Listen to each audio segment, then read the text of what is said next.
Sunday lunch যাকে বলে, কলকাতায় আমরা যে ছবি দেখছি পাওয়ার লাঞ্চের রাজ্যকে পাওয়ারফুল করার রোডম্যাপ কি?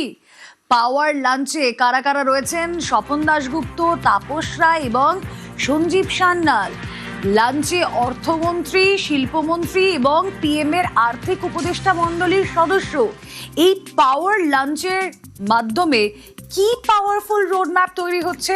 সহকর্মী কমলিকা সেনগুপ্ত রয়েছেন সঙ্গে। কমলিকা, দেখো, এটা খুব সুন্দর এবং এই যে ছবিটা, এটা অনেকটা অনেক কিছু অর্থ এই ছবিটা ক্যারি করে। যে পশ্চিমবঙ্গের অর্থমন্ত্রী, পশ্চিমবঙ্গের শিল্পমন্ত্রী এবং প্রধানমন্ত্রীর যিনি অর্থনৈতিক উপদেষ্টা মণ্ডলীর খুব গুরুত্বপূর্ণ যার ভূমিকা রয়েছে, তারা তিনজন দক্ষিণ কলকাতার একটি রেস্তোরাঁতে তারা তিনজন আজকে দুপুরবেলা লাঞ্চ করেন।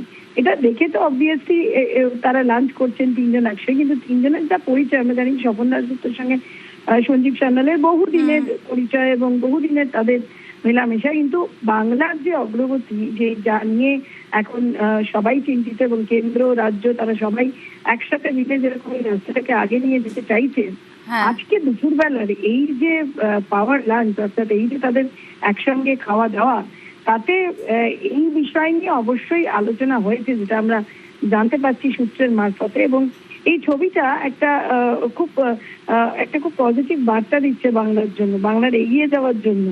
এটা মনে করাই, এটা স্বাভাবিকভাবে সাধারণত দেখতে গেলে যে একটা ছবি, যে ছবিতে তিনজন খাচ্ছেন একসঙ্গে দুপুরবেলার খাবার, মধ্যাহ্নভাগ সারছেন, কিন্তু সেখানে যারা যারা রয়েছেন তাদের মধ্যে একজন অর্থমন্ত্রী, একজন শিল্পমন্ত্রী আর আরেকজন প্রধানমন্ত্রীর অর্থনৈতিক উপদেষ্টা, খুব গুরুত্বপূর্ণ ভূমিকা।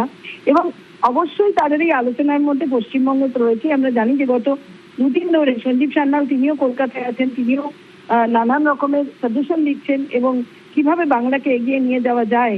স্বপন দাশগুপ্ত, তাপস রায়, ওনারা তিনজন বেশ কয়েকবার তাদের মধ্যে বৈঠক হয়েছে। আর এই ছবি কিন্তু পশ্চিমবঙ্গের মানুষের জন্য একটা খুব পজিটিভ বার্তা দিচ্ছে। আর তাই এটা পাওয়ার লাঞ্চের থেকে কিছু অংশে কম নয়। ওকে।